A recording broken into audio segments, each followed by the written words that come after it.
Aparajita means the unvanquished. And when we're talking about the unvanquished, what we are talking about is your mind.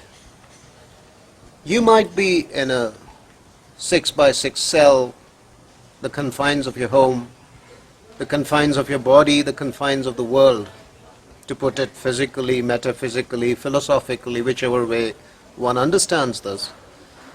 I think what we're saying is, as long as your mind is free, you cannot be imprisoned. The only way a human can be put in shackles is if the mind is arrested.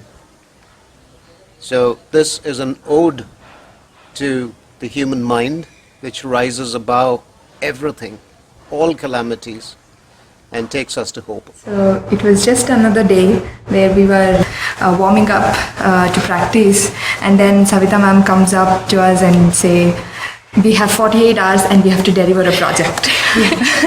So it was very exciting to know the news that we are doing a project in a lockdown situation. The concept basically revolved around the imprisonment of the human being, and how even if a person is restricted mentally or physically, regardless of any restriction, if your mind is free, then you can be free as well. Yeah, and this was translated into dance choreography where we represented a wall, and the dancer tries to break free from the wall.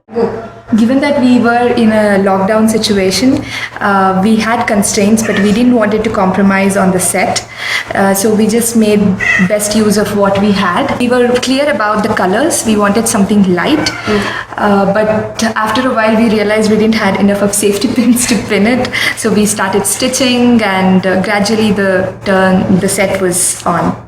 Yeah, and the costumes were also designed to complement the set. So we wanted a checked theme because we were representing the wall. Our makeup was done painting brick walls on our faces, and our arms, we used markers, blue liner, anything we could find at home. Some of the markers are still on.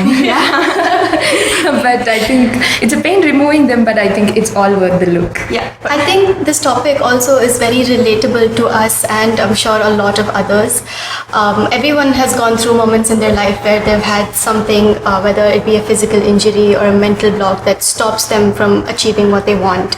I too had that experience a few years ago where I couldn't do the normal tasks that I used to be able to do, and then the minute I realized that it is what it is and I have to move forward, that's when all my inhibitions melted away and I could move forward with my life and do what I want to do. Especially when mind has a block, we actually behave weird, but we will not notice that weirdness that we are behaving. The people around us will say that, why are you acting like this? But we will be like, no, I am normal. But that kind of situation, I think, is addressed. The project definitely conveys a lot of hope. This was true in our situation. We just did not have any idea of the project.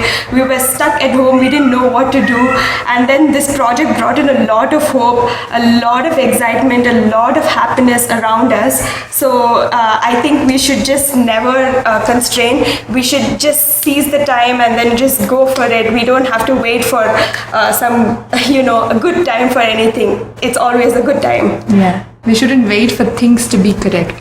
If we really want something, it will fall into the places. Just have to go for it in the moment, seize the opportunity, make the best use of what you have. Yeah.